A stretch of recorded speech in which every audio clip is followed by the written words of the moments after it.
Hello, hello, everyone.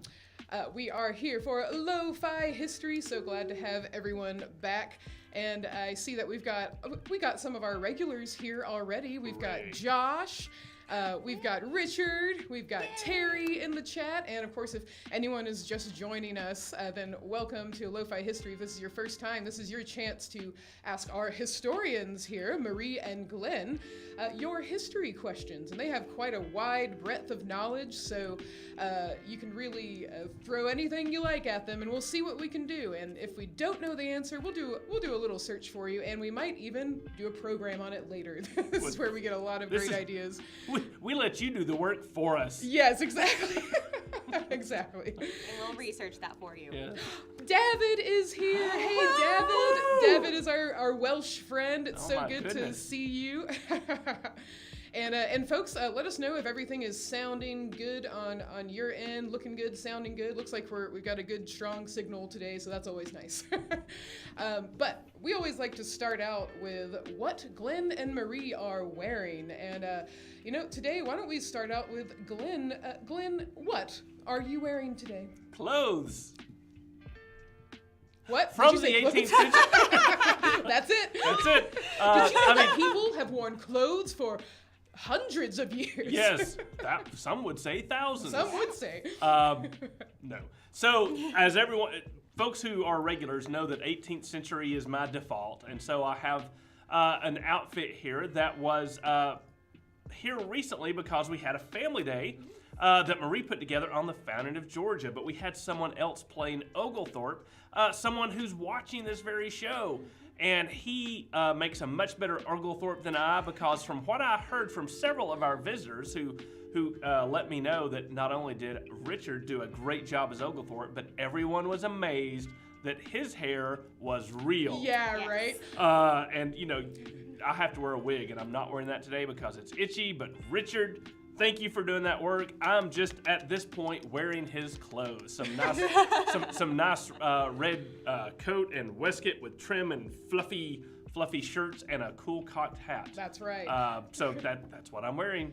Nothing fancy, but it sure is comfy. And hey, if you want to see Richard as General James Oglethorpe, we got lots of really cool pictures from our family day that you can check out on our Facebook later. So very nice, very nice. All right, Marie, let's go to you. What are you wearing today? Yes, I am also wearing clothes, but my clothes are from the German Renaissance, and I think it's fun because the Renaissance is a fun time for fashion. We are getting out of the Middle Ages. We are getting into fun, floofy things happening. And it's also very different between all of the different areas of Europe. They still have very distinct different fashions during the Renaissance because we haven't hit industrialization yet. No, not yet. So therefore, they're still rather distinct. So English Renaissance looks different than Italian Renaissance, which looks different than German or Spanish Renaissance. But some of the fun things about German Renaissance is the poofs. Oh yeah, I love the poofy sleeves. And this is kind of comes from this idea of, it's called like slash and poof. Did you say slash and poof? Yes. Oh, so okay. this is kind of like the female version of it, but the guys had like even like more so. And sometimes it looked even more like they had got into a fight, right? And like with a sword, and their clothes had been slashed, and then the white undershirt had been coming through. So it was like this whole fashion thing. And this is the one. Correct me if I'm wrong, but I think this is one of the few instances of fashion going from the lower classes to the top, because these German Landsknecht mercenaries took on this look. They like would loot all these clothes and then like cut slashes in them and pull their shirts out and come through that. And then the nobles were like, that looks kind of cool. Yeah. We're gonna have tailors make it fancy. Yes. And ta-da! And ta-da! That's fascinating. So- I would have never known that was the origin of that look. That's amazing. Yes, slash and poof, and it's something in German which sounds really fun, but it's Slash and Slash poof. and poof. Yeah. Yes. Very cool, very cool. Well, I see that we've already got some questions in the chat, but I also just want to check in to see who else is here. I see Noah is also here. Hello, Noah. Josh is here. Barbara is also here. Laura is here. Hey, Laura. Hey. Kojak's here. So we got a nice crowd today. Oh, I have to tell Daffod too. It's so good to see you again, and I have to tell you, you talk to me much more than I talk to you, because when you left that message, I saved it on my desktop, and every once in a while I'll just click it and listen to that fantastic Welsh accent. It's a little creepy, I know, but you're gonna have to live with it. You're not a fan of us, we're a fan of you. Yes. Exactly. So, friends, I see that we've got Terry from Iowa, 97 degrees. Wow, that is pretty hot for Iowa. It's actually been kind of nice and cool for Georgia lately. So it's only the high 80s here. Yeah, it's only the high 80s. We haven't gone into. That's cool. My friend the other day said it's almost time for second summer. Yeah. Right. We had false fall, now second summer Yes. before real fall. Exactly. Now, go ahead, folks. If this is your first time here, we are here to answer your history questions. So I'm going to take them in order. We've got folks on Facebook and YouTube. So we're going to be taking questions from the chat. And our first question comes from Terry in Iowa, hopefully staying cool. And Terry asks, any thoughts on Queen Elizabeth and her funeral or rituals?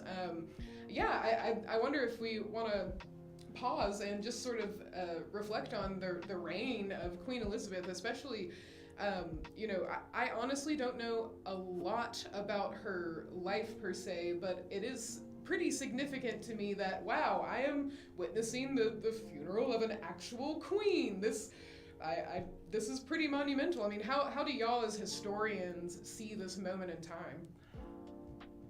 I think it is a true transition, because the vast majority of people alive today have only known one queen of England, Scotland, Wales, Ireland, and a teeny bit of France. On paper, anyway. She's been queen sovereign for 70 years, right? So people who are older than 70 may have known another queen, but the rest of us have not. And she has been this remarkably stabilizing force. She came to the throne at a time when it had been under lots of stress and a world war, and people didn't know how it was going to happen. And she has been a remarkable head of state. She has ruled with grace and dignity, and we're talking about a World War II vet, someone who hung out with Winston Churchill. Yeah. That was her first prime minister. And I don't know. I don't know how it's going to be different, but I can tell you it's going to be different. The monarchy is going to be different from here on out. Yeah. How do you reflect on this, Marie? Oh, well, it's something that, we're never going to see again in our lifetimes. No. Not the, it's been referred to as the second Elizabethan age. And probably the only other two times in history that we see something that could be perhaps close to this passing of an era is the death of Queen Victoria in 1901, or the death of, Queen Elizabeth I several hundred years ago. This is, I think it's incredibly remarkable, and I've enjoyed witnessing the history, and I think all of the traditions that go along with that a lot of us who have only known the one queen have never heard of before or seen before, but are things that date back to the founding of the monarchy thousands of years ago. So I think it's really interesting because we're witnessing history in one sense, that we're witnessing the passing of Elizabeth, but we're also witnessing history that's thousands of years old, that these traditions are done in certain ways at certain times. Mm-hmm. So not only are we just, witnessing the transition of power from Elizabeth to her son, now King Charles III, which I also think is interesting because we haven't had a King Charles since the 1600s. Right, They don't do well. Uh-oh. Charleses don't do well. Well, the first one wasn't great and caused a civil war in England because he didn't listen to Parliament. And he was actually the only English king to be beheaded. Oh, Yes, on paper. On paper. By Parliament. And then they had his son come back and kind of restored the monarchy. So, I mean, he did okay. I mean, it wasn't good, necessarily, but it wasn't bad. Yeah, so we'll see. We'll find out. Now, are there specific rituals with the funeral? funeral? Many. There are, but here's the interesting thing about Elizabeth, and I think this is reflected in her funeral ceremonies. Is there's a lot there that is super traditional, but there's also a lot there that's very new, because if there's one thing that defined her reign, it was her not only ability but willingness to change with the times. Right? You still have these old, the household guards and everything's been planned out. But, and I'll say this, and then I'll stop talking about it. When she was brought to London, she came in on a Royal Air Force C-17 cargo plane, which to a lot of people seems, well, that's not very regal. That's kind of odd. But the reason, and I was reading about this, the reason they did this is, of course, they had all this planned out, right? This is not a spur of the moment. Operation London Bridge and Operation Unicorn. Yes, so there had been a plan where if she was going to, if her body was going to have to travel by air, in the past it had been done on a slick sort of private passenger plane or passenger jet. Okay. And they had, when they had done dry runs, rehearsals, they had problems getting a coffin-sized thing into the freight hold for that. And they were like, well, this isn't work. If she's going to come into this airport, we need to use a military airplane, but we have to get clearance from the palace to do that, because it's not that slick look that you're used to with a monarchy. And apparently the okay came from Her Majesty herself, because the C-17s were used to hauling coffins because there were soldiers, British soldiers killed in action in Afghanistan. And her response was, if this is good enough for my boys, it is good enough for me. And so she wanted to use that exact air squadron that carried the remains of British soldiers back to the UK. Oh. And that same squadron is the one that transported her body from where it was to the airport in London. And that's pretty cool. That is pretty cool. That's symbolic. pretty cool. Yes. Absolutely. And David says that to us in the UK, it's the end of an era, like losing a mother in a sense. So thank you for sharing that, David. Yeah. It's great to have your perspective on that. And thank you, Terry, for that question. That was an excellent question. And I see that our next question comes from Barbara on Facebook, and Barbara says, I read on a Facebook post that the 506th PIR Band of Brothers never trained for a night jump. I find that very strange considering what was planned. Can you confirm this? And maybe you can add a little bit of context as to who this famous Band of Brothers is. Yes, here's the quick answer. That is not true. Because so as Facebook posts are wont yes. to be. Yeah. So the 506 is a parachute infantry regiment.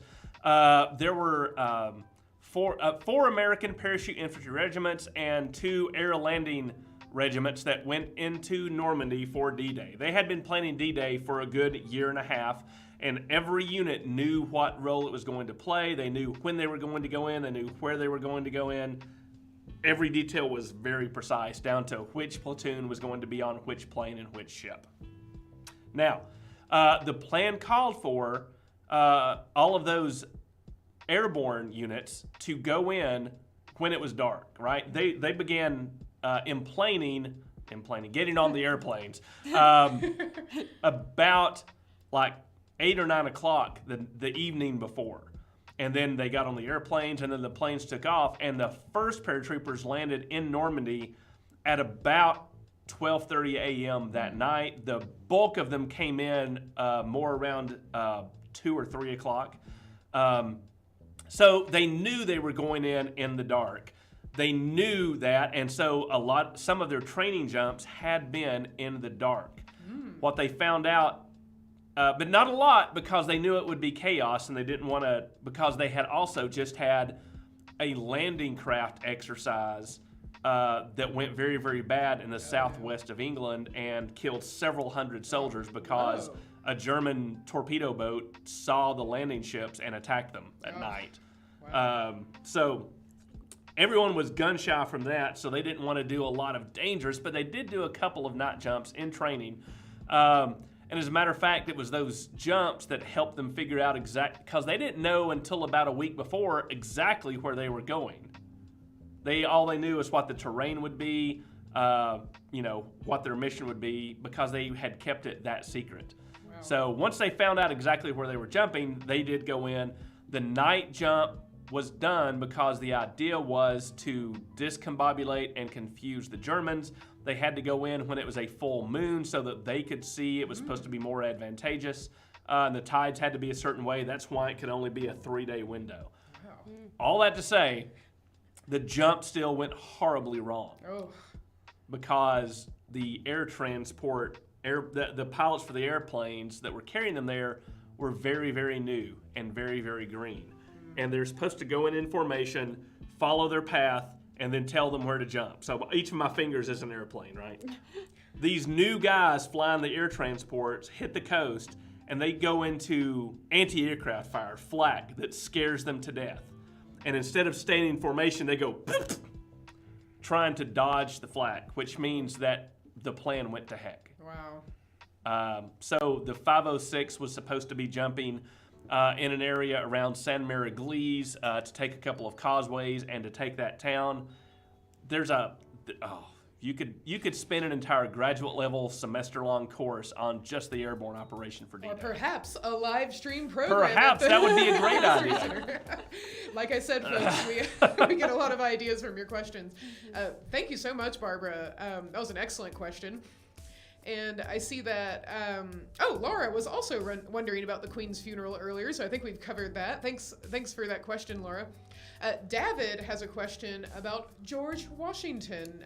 David says that, I heard that George Washington was known as the village burner. Does this ring a bell? The village burner. I have not personally heard of him referred to as that. I haven't heard that either. Let me see. George Washington, village burner. Let's see what Google has to say about that. Oh, or the town taker, burner of towns. But why? Let's find out. Find that out, because that's interesting. Yeah, it says he was given the name in 1753 by a Seneca leader. Let's see. He participated in an effort to suppress indigenous peoples defending themselves in Virginia and Maryland. And he was eventually given this name of town taker or destroyer. Perhaps you could give us a little bit of context as to when was George Washington involved in conflicts with Native Americans? I mean, this is the 1750s. What's going on during that time? So, Virginia, Pennsylvania, and remember, there's no West Virginia at this point. Virginia is a gigantic colony. Pennsylvania is a gigantic colony. And not only is England trying to get into the Ohio country, the valley where the Ohio and Allegheny rivers flow, but so are the colonies. The colonies are actually in competition between themselves, trying to get into that land, not only to claim it, but to settle it and perhaps have certain relations with Native Americans in terms of trade, and to legitimately sign treaties to get that territory. Washington had always been angling for a military command, and at that point he had 1753, had just been elected / appointed to be an officer in the Virginia Militia Regiment. He was not in command, but he had also gone into that territory beforehand to try to negotiate with some of the Native Americans. But I'm talking, but I don't really know where that has come from. I do know that there's also a lot of angst and conflict between the respective Native American tribes and nations at this point too, because they're all trying to play other tribes, the French, the British, the different colonies off against each other. So We just need to do more research on it. There's a new book that came out that Mount Vernon was holding a discussion on about George Washington's relations with Native Americans. So I think that's probably a new area of study, as we generally focus on George Washington being our first president and his time during the American Revolutionary War. But then, of course, there is that time before when he is, still in the British Army. There is the Virginia Regiment. Yes. He never could get into the British Army. Dang it. Or we never would have been American. Now, what I have learned from sorry, I've been no, that's good. We're buying time for you. Yeah, Libba. Exactly. Yes.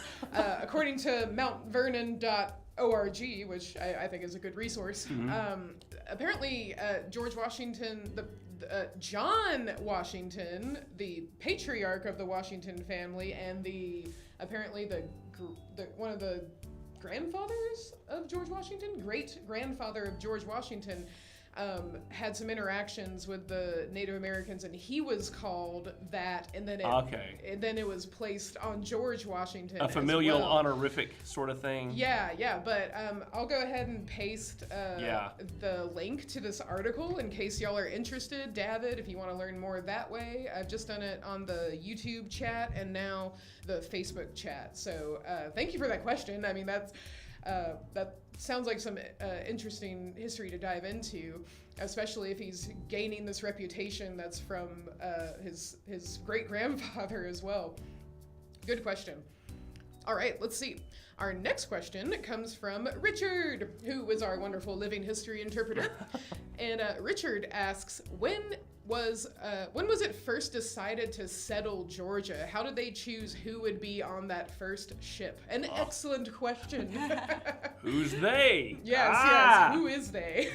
I know you mean the English. Right. But one of the fascinating things is the Spanish were in what is now Georgia, 150 years before the English ever got to it, because the Spanish are trying to settle everywhere, right? And they run into trouble with the French.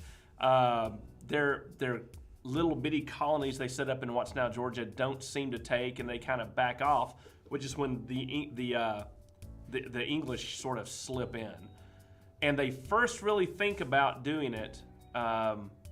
It really is a reaction to the possibility of Spain coming north from La Florida, and South Carolina's efforts to try to cross the Savannah River and get more territory. So Georgia's initially, even though there's a lot of charitable work that's assumed with the creation of Georgia, the reason the crown's behind it is that it can serve as a buffer between the valuable colonies of North and South Carolina and the Spanish incursions, and to sort of put a check on the colony of South Carolina that some people in Parliament thought was getting a little too big for its britches, trying to expand its plantations and its relations with the Native Americans in the area, and that was also hacking off North Carolina. So it was sort of a way to make the Carolinas be put in their place. And there just happened to be these trustees who wanted to provide this new colony, and it's so interesting because the British Crown the English colonized North America in a very capitalist, non-risky way for the government. The government, so many of the colonies that came into British North America were started as private ventures, right? And people, like Georgia, Maryland starts this way, Pennsylvania starts this way, Massachusetts starts this way. They all eventually become royal colonies, but they start out with companies saying, "Dear the Crown / Parliament, will you give us a charter to go to this part of North America and settle there, and we can make profit from it, but it'll be an English colony?" And England's like, "Sure, all it's going to cost us is the ink and parchment to make the charter." And to a certain extent, that's the way Georgia started too. Going as far, the trustees really started back in 1730. The idea came for what became the colony of Georgia under the trustees. But of course, we didn't get people here until 1733. And Marie, I know you've done a ton of research on this for our recent Family Day. Can you talk about, Richard also asked, who were those first settlers? I mean, what kind of trades did they have and skills did they have? Who were they? Yeah, so it's actually, I found this wonderful book that was published originally in 1949, but it is basically like the papers, and it's just the list of all of the colonists who settled the original 144 and what their trades were. So most of them were, so I think there's like this kind of misconception that Georgia was a debtor's colony, right. Which I tried to refute to many people during our Family Day, where I was just like, it kind of, like the idea kind of came as that, but we are not like Australia or New Wales or anything like that where you had convicted criminals being sent here. These are all people who volunteered to go, that wanted to come to America for some reason, like, they were considered, and what Oglethorpe literally referred to them as worthy poor. They are poor people, but they're honest people trying to make a living. They have a trade. Life just isn't working out for them in England. And if they continue down the path that they're on, they could end up in debtor's prison, but they haven't yet. Right. There were less than 5 actual debtors that came to the colony. Oh, Something. wow. I mean, it was a low number. Yes. So you have a large amount of different occupations here in Georgia. Some of the ones that we highlighted during our Family Day were blacksmithing and as well as weaving. There were a number of weavers, there were a number of blacksmiths, also goldsmiths and silversmiths. And then there were just smiths. They didn't have any differentiation, but just listed as smiths. But there were also teachers. Lawyers were actually banned. No lawyers. No and no lawyers. Catholics. And no rum. And or perhaps hard you liquor, could Yes. you could say. speak to why no Catholics, because I know that religious freedom yes. was a big reason too. Well, not necessarily were Oh, they really? like super into like religious freedom in Georgia. I mean, Well, Protestants are okay. Yes. Almost every version of Protestantism is okay. it's fine. Not Catholic. But Catholics, but basically that was because of La Florida and how Spain is so closely associated with Catholicism. I see. That basically they said no. Every Catholic is a Spanish spy. Yes. It is well known. Apparently, and therefore they're not allowed. What's interesting though, I think it's interesting. They were not recorded within the original list of the 144 settlers, but there were people of the Jewish faith who came and settled in Georgia and were perfectly fine. They were just, welcomed and let to live their life. But I think it's I don't remember where. I think I answered the question. Oh, well, it's interesting. I'm glad you what brought else was up. I You supposed definitely to did. answer? Yeah. But I'm glad you brought up the Jewish population as well, because we actually had a members program about this. So if you are a member or you would like to become a member, then you can see our members only mini documentary about specifically those Jewish people who came to Georgia and ended up playing a pretty significant role in its economy, but also there was a fascinating story about a Jewish doctor who played a big role in reducing the yellow fever, epidemic that spread in the Georgia colony. So really fascinating stories. And if you become a member, you can learn quite a lot about the Georgia colony. So, okay, excellent. Our next question comes from Josh. All right. And of course, with Josh, we always have to have our what if.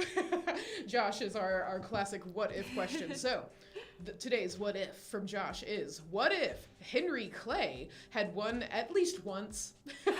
And he says, Josh says the 1844 election was the election in which he had the best chance against dark horse candidate James Polk. So he's wondering, is there, what would have happened if Henry Clay had won? Now, I don't know a lot about Henry Clay. Perhaps you could give us a little bit of context as to what his perspective was, his political positions. Who was Henry Clay? Henry Clay. I'm trying to think of where to start.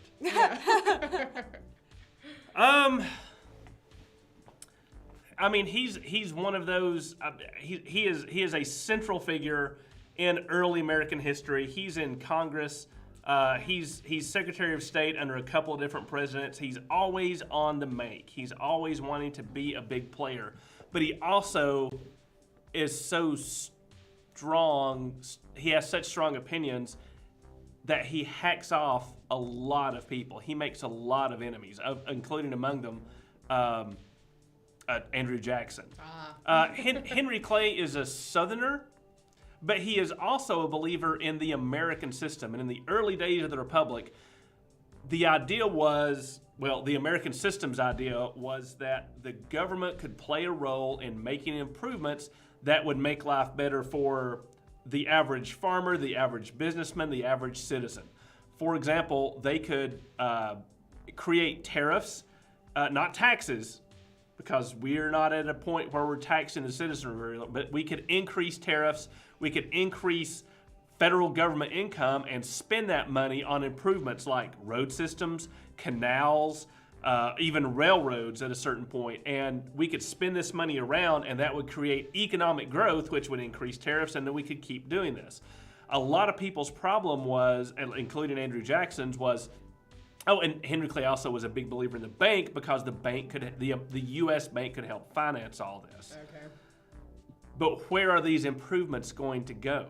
And the opposition slowly became, well, if you're going to tax us all here in the South and you're going to put a canal up north, how does that help us? You're taking our money. Why don't we keep our money in our respective states like we're supposed to? So Henry Clay starts off as this nationalist Republican, but as time goes by and we get closer, he passes away before the Civil War, but he also plays a huge role in these different compromises trying to keep the country going because of the great splits between North and South, especially over the expansion of slavery. And notice I said the expansion of slavery, Right. not slavery itself. Right. Because this early, stopping slavery isn't on anyone's. That's not true. Stopping Right, slavery right. The isn't on abolitionists would any disagree. white politician's mind. Right. Yeah. Let me put it that way. Exactly. Yeah, you have to define your terms carefully, Yeah. right? They're worried about the expansion of slavery, which again is a whole other topic. So he goes from being this nationalist, why can't we make federal improvements, to a very, very strong states' rights thing. But he gets tangled up with Andrew Jackson. So Joshua, what if he had won? I think it depends upon when he would have won. If he had won in the earlier days, I think he would have been much more a nationalist president. He would have tried to push through some of those American system spending bills and improvements and things like that. Later on, by the time you get to the James K. Polk days, I think, and don't ask me to write a book to back this up, but I think, like, by the time you get to the 1840 stuff, I think if he had been elected, he would have made the sectional divisions even worse. Just because of who he is, who he had angered and alienated at that point. And he would have been a Southerner's president at that point, rather than a nationalist. And again, that's a whole lot of mental baggage with me spewing forth what I think. But now, why do you think Polk ends up winning against Clay? I think it's because he's a Tennessean with a very simple, basic message that ties into what much of the populace wants. Polk comes to office making 3 promises: lower tariffs, annex Texas and Mexico, and there was a third thing. It had to do with policy, fiscal policy. Gotcha. But he goes into office, he's elected, he has the war with Mexico, annexes Texas, beats Mexico in a war, and lowers the tariff. Accomplishes his 3 goals, and then refuses to run for a second term. Bye. In some ways, Polk is the greatest American president ever. Because not much happened during his term. Debt didn't increase. He did what he said he was going to do, Yep. and then said And bye. then he stopped. I've accomplished everything I'm going to do. I'm out. There's something to appreciate that. Something about to that. appreciate. Yeah, absolutely. Yeah. Very cool. Well, thank you, Josh, for that what if. And Josh, if we have time, I've got your what if from last time as well. Oh, and yeah. Karen is also here. Wanted to say hi to Karen, one of our regulars. And Karen, I've also got a question that we didn't get to last time for you. So if you stick around, we should have time for that. Now, this next this is a comment, not a question. I want to get y'all's opinion on it. Kojak on YouTube says, George Washington started the French and Indian War. Now, I wonder what y'all think of that. I'm curious, Marie, what do you think of that statement? True, false, a little bit of both? What do you think? He didn't help it. I mean, kinda. But also, like, can you say, like, the one person getting lost started a whole war? I mean, you could maybe we can give us a little bit of context about the French and Indian War for viewers who are not super familiar with that. What exactly was going on? What was this conflict about? Well, the French and Indian War in America is part of the larger 7 Years' War, which is going on, which is part of the larger Napoleonic War. So no, not it's like Napoleonic war. Wars, I'm sorry. Just like larger wars going on. Yeah. You could essentially call it like the First World War. Wow. Well, in modern times. In modern times. Yeah. So I mean, there's just like a lot to back up. So it's like where do you begin it? But this one's, I mean, it's the American colonists, so therefore British, getting basically fighting against the French and some Native Americans. Some Native Americans have also allied themselves on the side of the British. But this is basically about land and trade within North America. A war about land and money? Yes. Who would have thought of that? Who will control the North American continent, period? Yeah. Because Spain and France and England had been fighting wars about this for the last 200 years, and this becomes the penultimate all or nothing conflict. It starts as the French and Indian War. It grows into the 7 Years' War, which is a larger European conflict, and there are battles fought as far away as India in that. Wow. To answer your question, I'll say yes. Ooh. George Washington did start it, but he didn't cause it. He started There's it. a lot of stuff that goes into the barrel of gunpowder over the last 40 or 50 years. Relations conflicts between the French and the Native Americans, the English, the colonial expansion out west with them fighting with each other, misunderstandings, private land companies of which everyone's a part of. It's all powder being poured into that bucket. And George Washington just happened to be the match that lit the fuse. When he got lost. Well, and he played a part in assassinating a French diplomat in the middle of the woods at Jumonville Glen. Which did not help at all.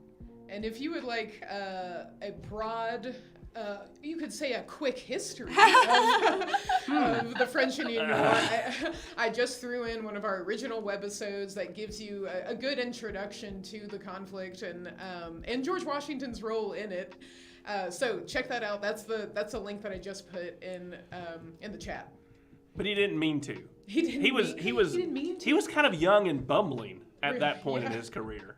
Wow. And yes, you one of my favorite things that I learned was about Fort Necessity. And you'll see why it's called that if you watch our quick history video. So Kojak, thanks for your comment. Now, let's see. David says, George Washington is getting a bashing tonight. Well, a little bit. That's okay. So we're gonna go. I still like him though. Yeah, exactly. So, folks, we're gonna go back to some questions that we didn't get to last time at LoFi History. But if you have any questions for us, go ahead and throw those in the chat. So I'm gonna go back to Karen's question. Karen says, let's see. So we were talking about I think we were talking about seaside vacations or something about vacations because Karen said we took our kids to see the ocean for the first time. That's so cool. I bet that was awesome. But Karen's wondering what made people first start going to the sea. It almost seems like a philosophical question, but also when did seaside vacations become very popular? And that seems like a pretty big question, because I imagine, you know, for quite some time we humans have been drawn to the waters, but No, seaside vacations are actually very new. For a long time, Very people new. have been terrified of the sea. There are sea monsters in there. Don't go in it. don't go in there.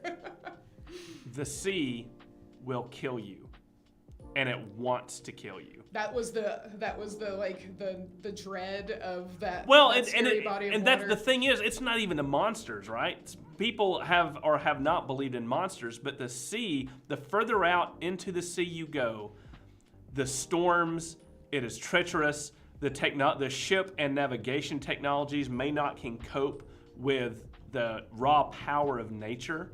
There are rocks, there are shoals, there is disease. It is. You will run out of food at some point. Yes, it is. I mean, the sea is treacherous, but it is also, I mean, it's the lifeblood of human growth and expansion. We couldn't be where we're at today without seagoing vessels. It's how humans trade with one another. It's how they contact other cultures. And the reason is because it is way easier to move yourself and to move bulk goods over water than it is to do it over land. Trade routes, even since ancient Egyptian times, have been primarily waterborne. But generally river. At that point. Well, Yeah, I guess so, right? well, Or Mediterranean. Mediterranean, Sea, which is yes. smaller. yes, but even the Mediterranean will kill you. I think but we're yeah, frozen. the Whoops, we're frozen. Oh no. oh, that's one okay. second. That's a good freeze. 1 second. Let's see if I can help us out here. That's a good freeze frame though for you. Yes. There we go. Oh, yay. That was funny. Now, until about the mid 1500s, going to sea did not involve lengthy stays on the ocean, right? People, especially the further back you go, sometimes they would pull their ships up on the shore every single night. Oh wow. Because Just go along the coast. yeah, you go along the coast, you know, Right. and as ships did improve, you could have longer voyages. You could go from, say, you could carry wool from, say, London down the Thames, across the Channel, down to Spain, but that's kind of it, because you're limited by the technology, you're limited by the logistics and the planning. Of course, that's all just when we're focusing on European there. Right. Because there's also, all of Polynesia that has a whole history of, and have different types of seagoing vessels. Right. As well. And But they are not long distance, long period ocean going vessels. That doesn't happen until Portugal and then eventually Spain and France. But Portugal starts it, creating caravels, learning to stock them for a long period, learning to navigate. That's how you get Columbus in the New World and these vast explorations and Magellan circling the globe, because you finally have ships that have longevity in travel. And that doesn't happen until, like I said, the 1500s. Not really. but that's just for ships. Yeah.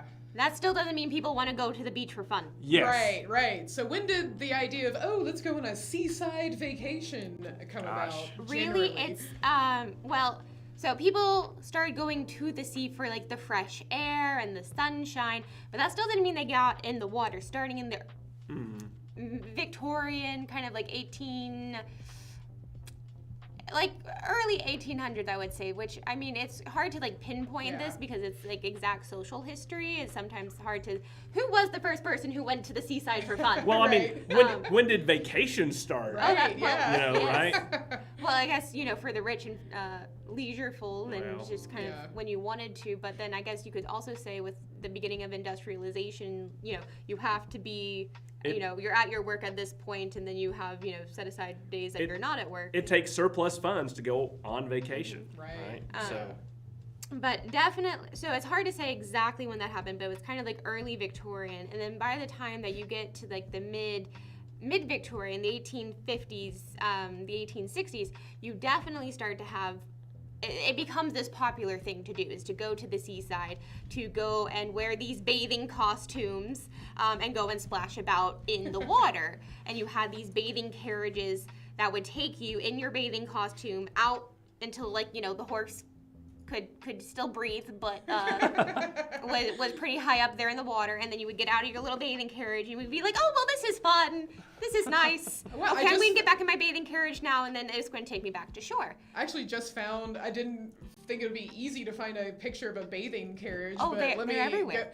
It's popular. So let me go ahead and switch over to that. So here is a bathing carriage, which Hilarious. I just can't even imagine. It was thought to be more modest, so that way you don't have to kind of like drag you and your I bathing see. costume Right. all the way out. What if someone saw your ankles? Exactly. Ooh. Oh no. That's fascinating. That was a great question, Karen, and something that could definitely be worth diving into a little bit more.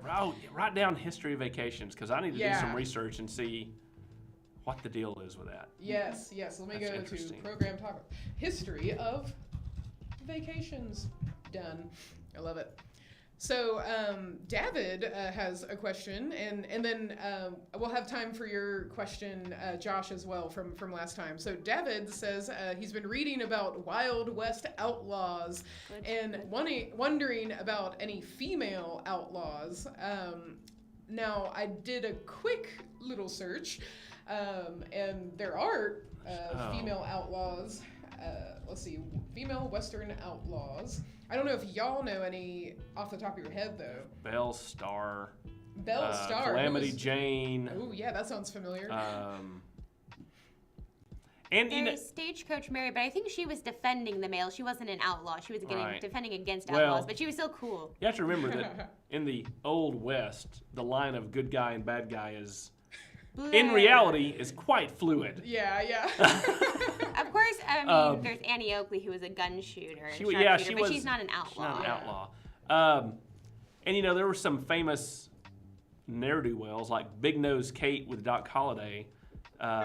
She would run around and do misdeeds with him. Now,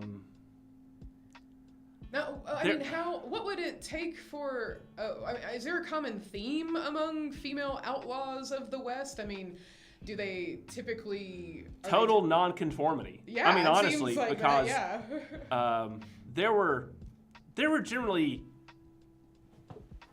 I don't... You know what? Let me withdraw that beginning of a statement until I think about it a little bit more. Frontier towns that began mostly with men going out to do frontier things. Mine for gold, clear land, not gold or silver, clear land, stake a claim to a farm, things like that. Women tended to follow after, generally speaking. During that in-between times, until an area was civilized, prostitution was very common. Very common.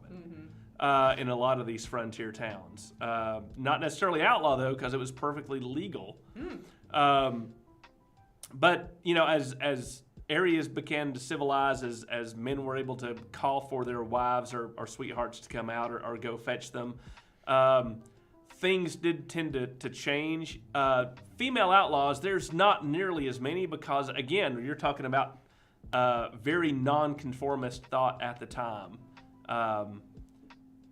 Women, and again, David, we're kind of using that trope of the Western outlaw, and it's a tricky trope the more into the history of the period that you get, because much of what we know about outlaws and lawmen has become so mythologized and sensationalized because it happened at the time, because that's the stuff that sold dime novels and newspaper articles.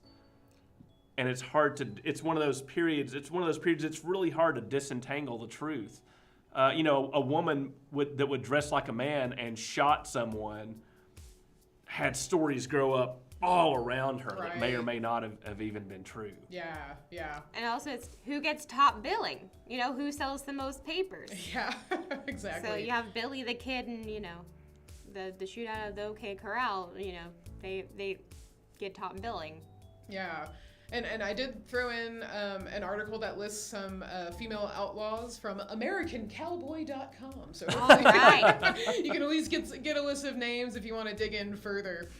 So thank you so much, Davin. That would be a pretty cool topic too, I must say. Female Western.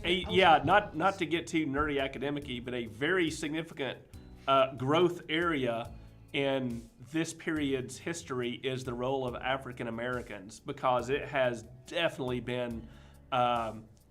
It hasn't even been swept under the rug. No one's paid attention to it until people started looking. And it's like, you know what? A lot of these actual cowboys and a lot of these people who came to the West were African Americans, because what is it right after the end of slavery? And they're looking for opportunity that's not in the South where all the sharecropping's going. So a huge migration of African Americans goes west in the late 60s, early 70s, all the way up into the early 80s. That we really haven't looked at before. So a lot of scholarship is being done on that right now. It's pretty interesting. It's really cool. Absolutely. Let's see, we've got a question on YouTube now from Farmer Funk. Interesting. All right, so is it true Abraham Lincoln was gay? Nope. Yeah, I know. But he also adds context. There's stories of him sleeping in the same bed as his bodyguard, and in the era, staying in the same room. In that era, was staying in the same room with another man off limits? Was this something that was like for put as many people in a bed as you can? Exactly. Yes, this is the way boarding houses worked. You could they had limited space and lots of demand. So sometimes they would put 2 to 3 people head to toe in a bed at a time, and you wanted to be in the bed with the other dudes because otherwise you're sleeping on the ground. Now, people, if you were unmarried, you were not going to probably put ladies and gentlemen together. No. And that's why ladies were generally not allowed in boarding houses at all. They didn't travel because it was too inconvenient socially and modesty-wise. Yeah. Unless you were very wealthy and could afford your own room with your own things. But usually, no, you weren't. Yeah. Unless you were traveling to family and could get there in a day. Yeah. The history of travel is very fascinating. Especially for ladies, it's hard. Oh, yeah, I bet. But guys, they crammed them in anywhere they would fit. Yeah, and that seems to be just from me quickly looking at where does this idea of Lincoln being gay come from? It does come from that, and like I think it just takes a matter of context. Like we were saying, right? It's also interesting because I did a bit of research on Lincoln recently, and I'm very. He was quite used to having to cram a bunch of people into a bed, given that he lived with like 8 people in a tiny little cabin, right. So yeah, just a different context of the day. Most historians are gonna, like Lynn and Marie are saying, loudly say no. Plus, we can also point to his very strong relationship with his wife, Mary Todd Lincoln, of course. They had some difficulties as people do. Yes, yeah, especially when you with any kind of the trauma of losing a child. Was it multiple children? And then Willie died first, then Tad died. Yeah, that's got to be terribly hard. But that doesn't necessarily that does not point to someone being gay. Right. That they have tragedies within their lives that affect their marriage. Of course. So. But thank you for the question. I mean, that's a interesting question. Something that if you hear something that's sort of this rumor going around, it's always great to get more context on that. Now we are coming near the end of our LoFi history today, but we have enough time to answer our last question, which is from Josh from our last LoFi history, and of course it's another what if question. So this what if is from Josh, and his question is, what if Napoleon had succeeded in Egypt? His actual goal was to either get to India or incite an Indian revolt from Egypt to distract the British. Now, I learned a little bit about this when I was learning about ancient Egypt, and I had no idea that Napoleon had been to Egypt in the first place. Can you give us a little bit more context? Why was he in Egypt? And of course, answer Josh's question: what if he had succeeded? And what did he want to do? And why was he there in the first place? So this is before he's emperor. This is still in the days when it's the French Republic, and he is merely an up and coming general of the armies, and he's angling for being consul and first consul and things like that. Egypt is full of riches, and as you pointed out, Libba, it's a pathway to other British holdings. And he's at war with Britain. They want to try to break up that British trade. So what happens is he takes an expedition to Egypt, and they go down the Nile, and they have a battle with a British raised force. Now it's not a British army. I think there's maybe a couple of British regiments there, but most of them are local levies and militia from Egypt and the surrounding areas. Napoleon does defeat them. However, the British fleet comes in behind him, and there is the very famous Battle of the Nile, at which Nelson was, and the British fleet, as always happens, whops the French fleet pretty good. And that French fleet being gone and the British controlling the lines of logistics and communications means that French army is going to be suffering drastically. Napoleon scoots out on a ship and leaves his army there, and his army basically disintegrates and has to surrender and has a horrible time of it, and they all die. It's very, very bad. It's like an early version, a smaller version of the retreat from Moscow. Oh, yeah. But, side note, Napoleon's a thinker. He knows what he's doing. When he goes to Egypt, he takes an entire department of scholars, of historians, because he wants to study this fascinating area as much as he can. And this is the expedition that finds the Rosetta Stone.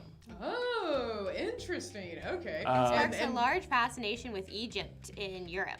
Yeah, oh, right. because of the knowledge that he brings back before the army's defeated. Now, how does the Rosetta Stone get from Egypt into Napoleon's hands, into the British Museum?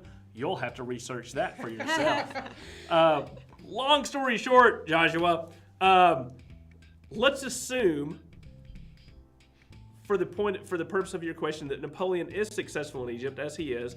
Let's assume that the French fleet defeats the British fleet, because I think that's the only way Napoleon's going to win in Egypt.